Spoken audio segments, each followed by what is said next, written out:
visão aí sobre vetores na física B, bem rapidinho, e já vamos talvez ver a fórmula mais poderosa na hora de somar vetores algebricamente, ou seja, fazendo conta para valer.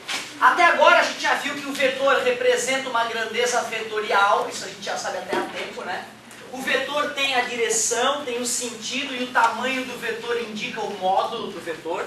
Sabemos que ao somar dois vetores, tanto podemos colocar as origens conectadas, aplicar a regra do paralelogramo, fazendo pontilhadas paralelas, como o nome já diz, e desenhar a resultante. Mas também vimos que outra maneira de fazer esse tipo de operação é pegar o primeiro vetor, encaixar o segundo vetor, sendo que a origem de um se encosta na extremidade do outro, e traçar a resultante saindo da origem do primeiro e indo até a extremidade do último. Se fosse os vetores A e B, e esse é a resultante, aqui seria A e B, essa seria a resultante. Observem que, embora eu tenha feito o olhômetro, né, dá para perceber que a resultante tem as mesmas características, seja por uma regra ou por outra. Só tem uma diferença importante entre essas regras do paralelogramo e do polígono. Qual é? Sempre de 2 em 2. Se for somar 4, 5 vetores, ferrou. E essa regra tu pode aplicar de uma vez só para 5, 10 mil vetores, né? Essa é a vantagem. Só que, infelizmente, não dá só para ficar em desenho. A gente não pode só confiar a resolução dos problemas em desenhos. A gente tem que ter um artifício matemático para achar o valor desse vetor sem precisar do desenho. E o que a gente vai rever, uma matéria já lá do primeiro ano, é a lei dos cossenos. Vamos chamar esse vetor aqui de vetor V1, esse vetor aqui de vetor V2. Faço as pontilhadas paralelas, desenho o vetor resultante que eu vou chamar de R, por enquanto eu apliquei a regra do paralelogramo. Entre os vetores originais aqui, V1 e V2, existia um ângulo, o ângulo alfa. A partir desse desenho eu poderia criar um triângulo retângulo e com um certo algebrismo é possível mostrar que esse R ao quadrado pode ser calculado da seguinte maneira, dá uma olhada. Até agora parece o Pitágoras, não parece? R ao quadrado é V1 ao quadrado mais V2 ao quadrado. Mas tem mais uma partezinha aqui, ó, V1 vezes V2 vezes cosseno do ângulo.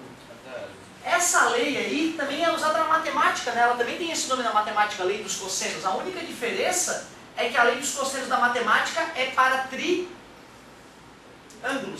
não é isso? É para triângulos e aí aqui não é mais, aqui é menos. Tá? Então cuidado, embora a origem seja a mesma, né? Num triângulo qualquer, vamos examinar isso aqui, ó, ângulo alfa, ângulo beta e ângulo teta. Se a gente fosse aplicar essa lei dos cossenos num triângulo como esse, se eu começar pelo lado A ao quadrado igual B ao quadrado mais C ao quadrado, menos, porque aí agora é matemática, olha lá, 2 vezes B vezes C vezes o cosseno do ângulo oposto. O cosseno do ângulo oposto ao lado A é o alfa, certo? Se tu começar pelo B, tu vai usar o A ao quadrado mais C ao quadrado menos 2 vezes A vezes C. E qual é o ângulo oposto ao B que tu começou? Cosseno de beta, certo? Então, acabei falando um pouquinho mais do que devia, só para quem já estudou essa parte da matemática, né, poder conectar com essa parte da física então. Não tem jeito, eu vou ter que fazer um exemplo, né, e tu só vai aprender a usar ela colocando a mão na massa. Vou fazer um exemplo bem tranquilinho aqui. Imagina um vetor de 3 unidades e um vetor de 5 unidades, formando um ângulo de 60 graus entre um e outro. E aí a pergunta é, né, qual é o módulo do vetor resultante? Sempre bacana fazer o desenho primeiro, pontilhada paralela, esse é o vetor resultante. Quanto vale esse vetor resultante? Joga na fórmula. R ao quadrado é igual a 3 ao quadrado mais 5 ao quadrado mais 2 vezes 3 vezes 5 vezes o cosseno de 60. R ao quadrado é igual a 9 mais 25 mais 6 vezes 5, 30. Cosseno de 60, 0,5. R ao quadrado é igual a 34 mais 15. R ao quadrado é igual a 49, ao quadrado passa Raiz quadrada de 49, 7. Eu lembro que quando meu professor me falou isso, eu achei que era uma coisa meio mágica, assim, né? Peraí. O cara quer me dizer que se eu fizer um desenho em casa, 3 centímetros, 5 centímetros, pego o transferidor, 60 graus, faça as pontilhadas paralelas, desenhe o vetor resultante, dá 7 centímetros. Teoricamente é isso, né? Quando o cara me falou que essa conta podia adivinhar o resultado final do meu desenho, eu achei que era piada. Primeira coisa que eu fiz chegando em casa depois da aula, cartolina, régua, transferidor, e fiz o desenho da conta que ele fez na sala de aula. Quando eu pego a régua e meço o tamanho final do vetor resultante, aí eu nunca mais deixei de acreditar, né? Realmente dava 7 centímetros, cara. Então se tu pegar a régua, 3 centímetros, 5 centímetros, 60 graus, faz o desenho perfeito. Se não der 7 centímetros a resposta, tu errou no desenho. Brincadeira, né, cara? Legal isso. Então essa conta adivinha o que vai acontecer no desenho que tu poderia fazer para confirmar também, né? Lei dos cossenos. Muito poderosa essa fórmula aí para somar vetores. O chato dela é que é de 2 em 2, né? E aí não tem escapatória. Se tu quiser somar 3 vetores, tu teria que aplicar a fórmula 2 vezes. E aí o problema maior seriam os ângulos ali, né? Pessoal, além de ver a lei dos cossenos nessa aula 2, o amigo já provavelmente deve falar outras coisas. Aí realmente ele começa a falar de uma coisa meio bobinha.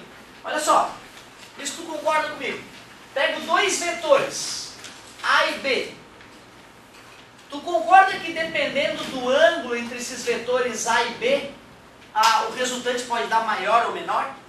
Qual deveria ser o ângulo para que a resultante fosse máxima? Pode ser 360, quer dizer que os dois estão apontando para o mesmo lado.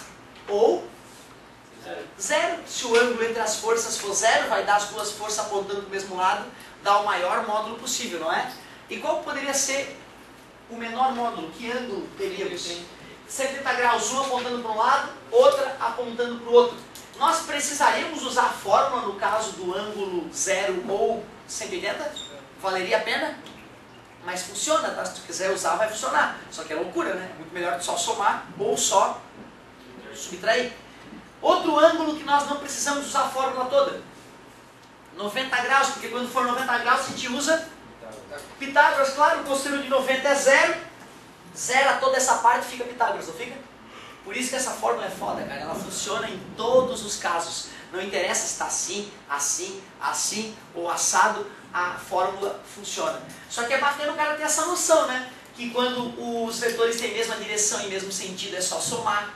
Quando os vetores têm mesma direção e sentidos opostos é só subtrair. Quando os vetores forem perpendiculares, já aplica direto o tio Pit. Não é isso? O Pitágoras e já resolve a charada. Essa é a análise que a gente faz nessa aula. Fala, meu querido. É só de 2 vetores? Isso, exatamente. Vai ser de 2 em 2. Se nós quiséssemos fazer a soma de 3 vetores, somaríamos 2 primeiro. O resultante usaríamos com o terceiro vetor. Seria bem mais trabalhoso. E eu cheguei a citar para vocês como é que se faz a diferença entre 2 vetores, um vetor menos o outro. Né? Por exemplo, se esse aqui é o vetor A mais B, né, que eu poderia representar dessa maneira, como é que eu calcularia o vetor A menos B? Copia o A do jeito que ele é e o vetor menos B, em vez de ser virado para a direita, é virado para a esquerda. Ó, como é diferente então, A menos B. Né? Pontilhada paralela, olha como fica completamente diferente quando um vetor fica negativo.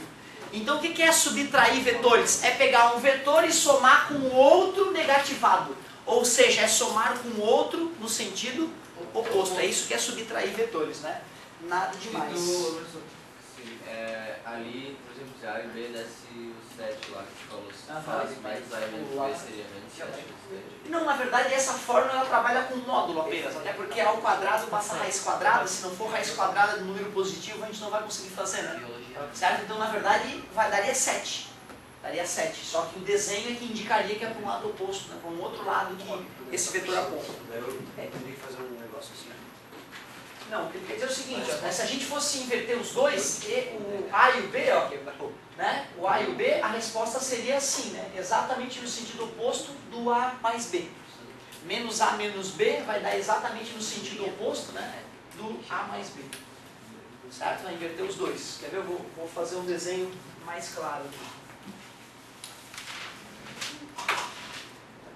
O A, 3 quadradinhos para lá, o B, 2 quadradinhos para cima. A mais B, quem é o vetor A mais B?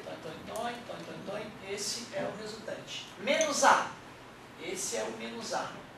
Certo? Menos B, esse é que é o menos B. Né? Pontilhada paralela, se tu perceber, o vetor resultante está bem na mesma diagonal que esse, só que em sentidos opostos, certo? Legal. Pessoal, ó, há uma tarefinha legal para essa parte que a gente acabou de ver, seria resolver a página 8 e 9, é verdade, a página 8 e 9. A página 8 é mais para a galera fixar essa história do desenho, né? E a página 9 é que é para trabalhar mais com a lei dos cossenos mesmo. Então já vamos anotar essa tarefinha dessa física B aqui, para separar da outra física.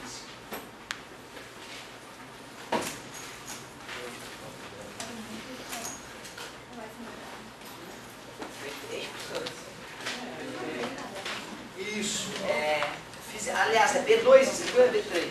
B2, né? B2, aula B2.